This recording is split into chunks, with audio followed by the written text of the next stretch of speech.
Nodela Amet, says Rav Wolbe and Ale Shur, Beit HaMikdash v'chorbano rachok mitanu ad ma'od.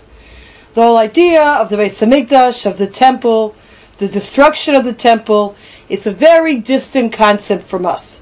Dai tov lanu ba'olam kifi shehi. Believe Beit HaMikdash, really the world is okay. I mean, obviously it's not okay, it's a very broken world, but we seem to manage fine without the Beit HaMikdash. Ve'nenu margishim, and we do not feel ka'ikar chaser ba'olam, that the essential is missing from this world. Ma'az shashchina histalka mimkoma, from the moment that the Shechina was removed from its place.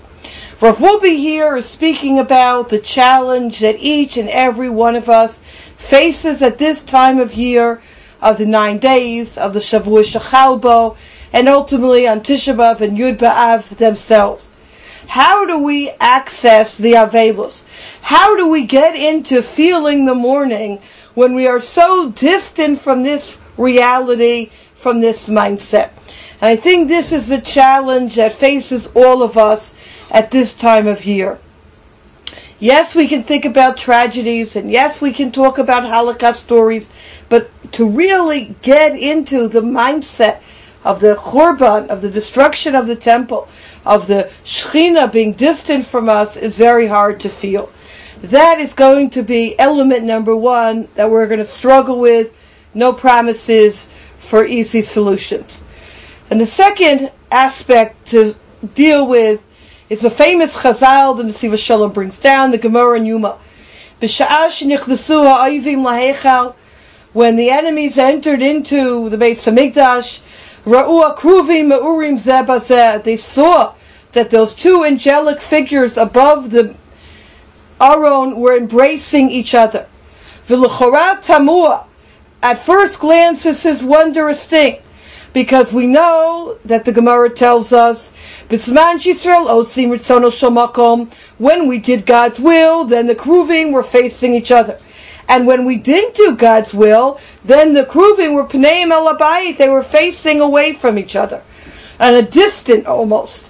So how do we understand that at the moment of the Churban, the moment of the intense time of not doing Ritzono Shel Makom, obviously if the Beit HaMikdash is being destroyed, we're not doing Hashem's will.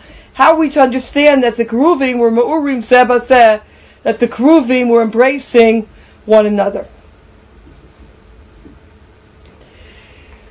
The whole essence of life, if we could distill it down into one word, Rav Wolbe says in source number 3, is the word called kiruv, closeness.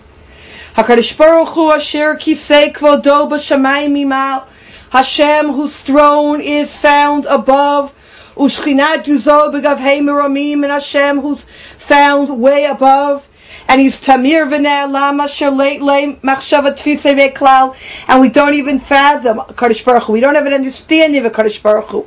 And yet, Hakla Yisrael v'Torah mikarvim oto lekan el alomenu agashmi hazeh.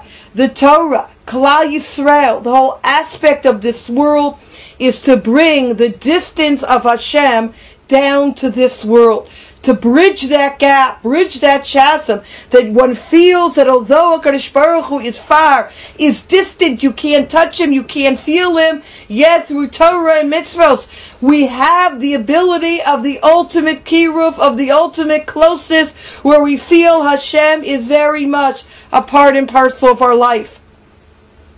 As Moshe Rabbeinu tells us in Parshat Nitzavim, Lo b'shamayim hi, the Torah is not off in heaven. V'lo me'aver layam hi, and it's not across the ocean. Where is it? Continuing in source 4, B'ficha u'b'vavcha lasoso.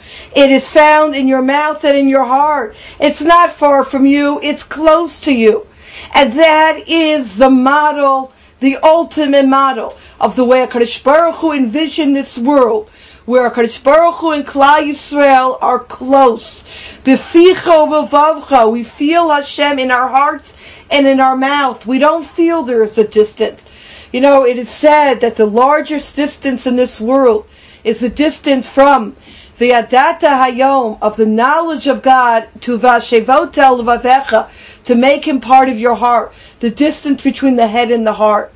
The ideal world is the head, the mouth, and the heart are in sync with the knowledge of God.